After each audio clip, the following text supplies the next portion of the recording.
but at the same time, I would say there's been a lot of incidents in exactly a similar kind of vein where a person has simply been cautioned for that incident. All right, so we get to refereeing inconsistency, and nobody's going to argue about refereeing inconsistency, but no player can use as a defence that other people have got away with it, so I should have got away with it. No, I think he did the wrong thing by his team yesterday. There's no way, in my view, that Souths wouldn't lay down misères to win that game. You were only down 12-10 at that stage. Correct. With Donnelly on the field, I think you're probably eventually going to win the game. Well, But you're not going to beat him with 12 men.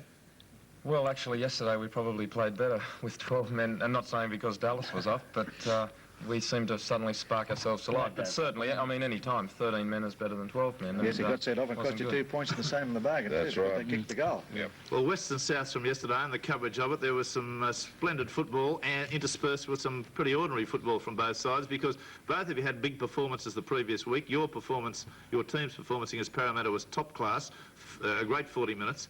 The first 40 minutes. South Sydney's performance against Manly was, you know, very, very good, very stimulating football. And it's interesting to note when you think of this South Sydney side, you know, with the new attacking flair that Anderson's injected into the side, it's nothing greatly different to a lot of teams they've had in the last couple of years in team personnel. No. And yet a different technique of football has made a great thing for them, hasn't it? Moving the ball a lot more this year. It's a beautiful little Rocky player. Laurie doing a lot of organising. Yes. He's Got a a good little player. halfback too. This Well, fella. Sinclair left the club, didn't he? Didn't he leave South Sydney Club because he didn't like the style of football? Yeah. Went to Brisbane. Went to Brisbane for a little while. Thank heavens he's back. Well, you know, there's no better sight to me than a South Sydney side playing traditional South Sydney football, which this side is doing.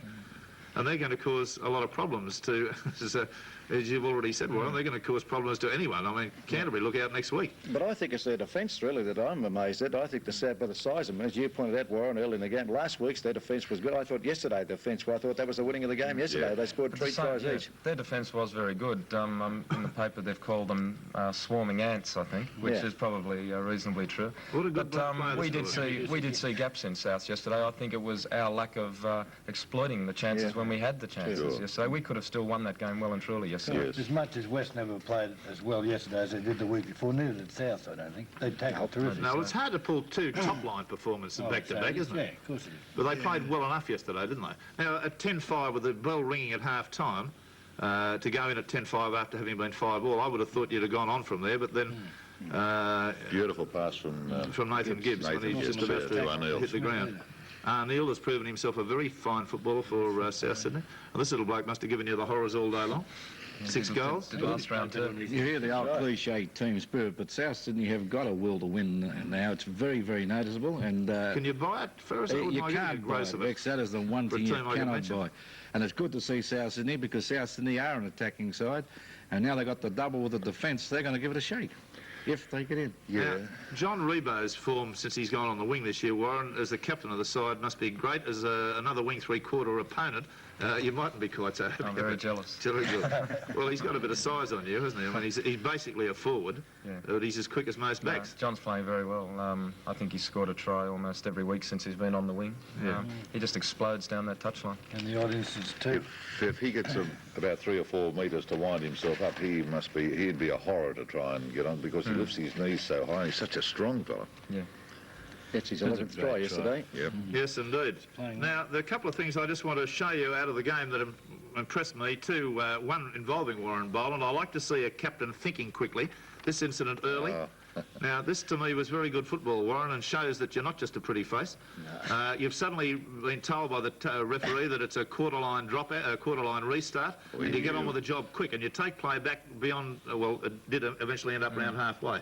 And that was because South just weren't ready for quick thinking at this stage. So that's a big plus for you. I think he caught South snapping too. You might have been surprised you should have got something else out of it too.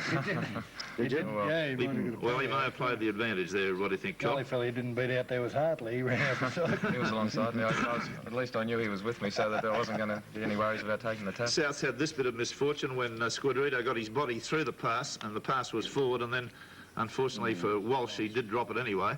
But another very good tackle, and we see a lot of fullbacks missing tackles. Lamb, your 5'8", made a good bust yesterday in this retention of the move from the ball from the runaround move.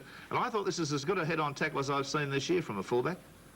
Probably lost in the hurly-burly of the game, but, you know, Lamb is a very strong little player. He's low to the ground. He's I think Terry just slightly lost his balance as he was setting up his sidestep. Then I think he could have made it a bit harder for him. There was another great covering tackle in the game towards the end. The replay was Sinclair. Never forget. Yes, that was a top one.